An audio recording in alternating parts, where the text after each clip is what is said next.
Pamagat, Sa Silong ng Buwan. Isang pocketbook love story. Kabanata 1, Ang lalaki sa balkonahe. Hindi inasahan ni Alea, 24, freelance writer at probinsyana, na magiging makulay ang bakasyon niya sa lumang bahay ng lola sa Batangas. Tahimik, presko, at walang wifi, iyon ang akala niya. Hanggang isang gabi, habang nakaupo siya sa balkonahe, may narinig siyang kaluskos mula sa katabing bakanteng bahay. May tao pa ba riyan? Tanong niya, medyo kinakabahan. Wala na raw, sagot ni Lola noon. Pero minsan may nagpapalamig din dyan sa gabi. At doon niya unang nakita ang lalaking nakaitim na hoodie, nakatayo sa may lilim ng buwan.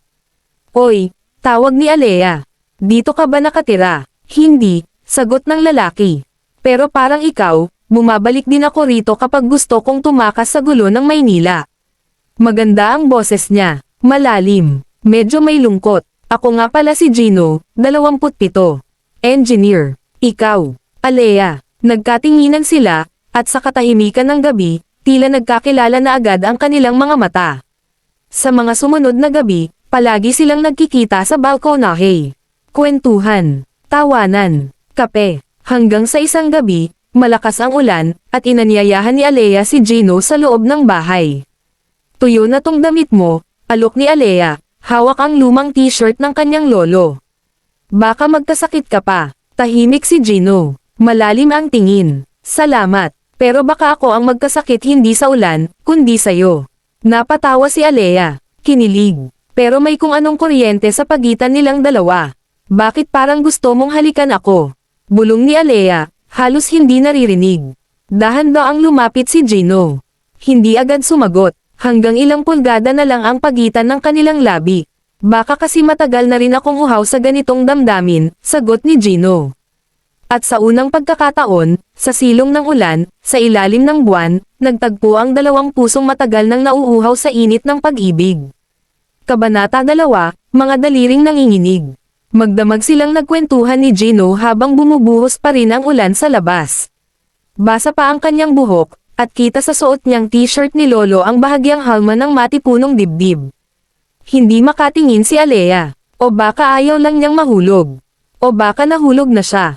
May nobya ka ba? Tanong ni Alea, casual kunwari. Wala, sagot ni Gino. Matagal na. Mas pinili ko munang magpahinga sa puso. Bakit? Dahil masyado akong nasunog sa init ng maling pagmamahal. Tahimik, bigla ang hangin. Napalapit siya kay Alea habang sinasara ang bintana. Napatingin sila sa isa't isa. Teka, bulong ni Gino. May lintik sa mata mo. Natawa si Alea. Lintik, o kilig. Ngumiti si Gino. At sa isang iglap, ang ngiti ay napalitan ng lamang. Nilapat ni Gino ang palad sa pisngi niya. Mainit, malambot, nanginginig ang daliri. Parang may gustong itanong ang mga mata niya, pero ang labi ang sumagot. Hinalikan niya si Alea. Mabagal, maingat, tila tinutuklas ang daan papasok sa puso ng isa't isa. At sa bawat segundo ng halik, unti-unting nawawala ang takot, ang alinlangan, ang malamig na pader ng nakaraan. Hanggang sa magdikit ang kanilang katawan. Mainit ang hininga. Naramdaman ni Alea ang mga daliring dumadapo sa kanyang balikat, dahan-daang humahaplos pababa sa kanyang braso. Tila sinusulat ng mga daliri ni Gino ang isang lihim na matagal nang nais mabasa ng kanyang kaluluwa. Sabihin mo lang kung hindi mo gusto, bulong ni Gino sa pagitan ng kanilang halikan. Pero sa halip na salita, isang masuyong yakap ang isinagot ni Alea. Hindi kailangan ng paliwanag, sapagkat ang gabi ay para sa dalawang pusong handa ng magmahal muli. At sa katahimikan ng lumang bahay, sa lagaslas ng ulan, at sa ilalim ng buwan, saksi ang kalikasan sa unang gabing naging isa ang kanilang damdamin. Kabanata 3, Hanggang kailan ang tagpo. Nagising si Alea sa banayad na halik sa kanyang noo. Nakayakap pa rin sa kanya si Gino, nakangiti, tila kontento na kahit ang mundo'y huminto. Good morning, sleepyhead, bulong niya. Napangiti si Alea habang nakapikit pa. Wala pa sa wisyo, pero dama ang kakaibang saya sa kanyang dibdib. Ang bango ng kape, sabi niya, umaasang iyon ang tunay na amoy ni Gino. Ginawa ko para sa'yo, sabay abot ng mug. Mainit, matamis, parang pagmamahal. Pero sa likod ng ngiti, may bumabagabag kay Alea. Gino, anong meron sa ating dalawa ngayon? Tahimik si Gino. Uminom ng kape. Saglit na tumingin sa bintana. Hindi ko rin alam. Pero ang alam ko, totoo yung naramdaman ko kagabi. At ngayong umaga, mas totoo pa. Napalapit siya at muli siyang hinalikan, mas banayad, mas may pangakong hindi lang ito isang gabi. Ngunit parang sinadyang basagin ang sandaling iyon, biglang may kumatok sa pinto. Tok, tok, tok. Alea, anak, andito si Mama. Biglang dumating mula Maynila, walang abiso. Natarante si Alea, si Gino. Dali, sa likod, dadaan ka. Ngunit huli na, bumukas ang pinto, at tumambad kay Mama si Gino, nakasando, disheveled, may mug pa ng kape sa kamay. Ayos lang po ako, kaibigan lang ni Alea, sabay tango ni Gino. Pero tila nagbago ang kulay ng mukha ni Mama. Napahawak sa dibdib, nanlaki ang mata. Ikaw, Gino Javier, po, tanong ni Gino. Si Alea, nagtaka. Ma, kilala mo siya. Tahimik si Mama, nanginginig, napaupo sa upuan. Anak, yan ang anak ni Rafael Javier. Ang lalaking muntik ng samaire sa ating pamilya. Ang lalaking iniwan ako. Nagtama ang tingin ni na Alea at Gino. Parang may sumabog sa pagitan nila. Ang lalaking mahal na niya, anak pala ng lalaking dahilan kung bakit wasak ang puso ng kanyang ina. Kabanata 4, laman ng lihim. Tahimik ang buong bahay. Wala ni isa mang salitang lumalabas mula sa bibig ni Alea. Si Gino, nakatayo pa rin sa tabi ng pinto, hawak-hawak ang mug na unti-unti nang lumalamig. Maria, anong ibig mong sabihin? Boses ni Alea, halos hindi lumalabas sa bibig. Hindi mo ba sinabi sa kanya kung sino ang tatay mo? Tanong ni Mama, nakatitig kay Gino.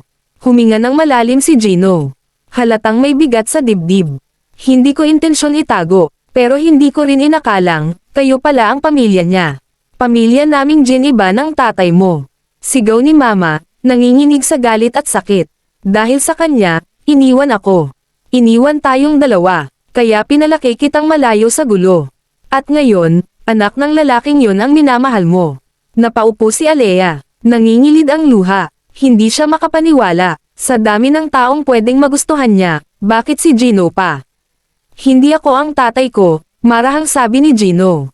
Hindi ko pinili kung sino ang magiging magulang ko. Pero pinipili ko kung sino ang mamahalin ko. Tumingin siya kay Alea, puno ng pagmamakaawa ang mga mata. Ikaw yon, Alea. Tahimik. Umiikot ang mundo ni Alea.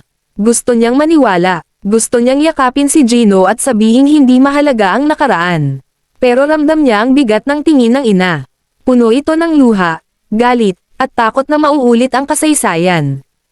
Alea, bulong ni Gino, palapit. Kahit isang gabi lang yon, alam kong may koneksyon tayong totoo. Hindi aksidente ang pagtagpo natin. Hindi ko alam, sagot ni Alea, umiwas ng tingin. Bigla kang naging kasaysayan na ayokong balikan. At sa unang pagkakataon mula nang magtagpo sila, si Gino ang naglakad palayo, bit-bit ang sakit, ang pagnanasa, at ang isang pag-ibig na baka hindi niya na muling makuha. Kabanata 5, Laban para sa pag-ibig. Makalipas ang ilang araw na tila bang bangungot ang mga araw ni Alea, dumating si Marco, matagal ng kaibigan ni Gino mula Maynila. Matipunong lalaki, mayabang at may dating. Alea, kailangan mong maintindihan, hindi ako basta-basta lalalayo kay Gino, sabi ni Marco nang makita si Alea sa kainan nila ng pamilya. Marco, ano ba ang gusto mo? Tanong ni Alea, habang sinusubukan niyang panatilihing kalmado ang sarili. Gusto kong maipakita sa iyo kung gaano ako karapat-dapat para sa kanya, sagot ni Marco, may bahid ng pang-uuyam. Hindi nagtagal, dumating si Gino, may dalang bouquet ng bulaklak. Napatingin si Marco, hindi natuwa. Hindi mo kailangan pang ipaglaban siya kung hindi ka sigurado, bulyo ni Marco sa tenga ni Gino. Ngunit tahimik lang si Gino, hawak ang kamay ni Alea. Ako ang sigurado, sagot niya. Nang gabing iyon, naglakad sina Alea at Gino sa baybayin, hawak kamay, pinagmamasdan ang liwanag ng buwan na tila sumasaksi sa kanilang pangakong hindi susuko. Hindi ko hahayaang masira ang kung anong meron tayo, sabi ni Gino, mahigpit ang yakap. Ngunit sa puso ni Alea, alam niyang may mga bagyong darating pa, mula sa pamilya, sa nakaraan, at sa mga taong gustong sirain ang kanilang pagmamahalan. Kabanata 6, sa silong ng buwan, ikaw at ako. Isang buwan ang lumipas mula nang harapin nila ang lahat ng pagsubok, galit ng pamilya, mga alingaw ng nakaraan, at ang pagsubok mula kay Marco. Ngayon, nasa ilalim sila ng liwanag ng buwan sa bakanteng lote sa tabi ng bahay ni Alea. Hirap man, pinili nating manatili, bulong ni Alea, hawak kamay ni Gino. Tama, kasi sa bawat pagdampi ng hangin, sa bawat kislap ng buwan, nararamdaman kong tayo ang para sa isa't isa, sagot ni Gino. Biglang nilingga ni Alea si Gino, matay kumikislap sa luha ng kaligayahan. Salamat sa pagpili mo sa akin, sa kabila ng lahat. Ngumiti si Gino, dahan-daang niyakap siya. Salamat din sa'yo, Alea. Dahil sa'yo, natutunan kong magmahal ng totoo. Sa gabing iyon, walang ibang narinig kundi ang malumanay na tunog ng dagat at ang tibok ng pusong nag-ibig.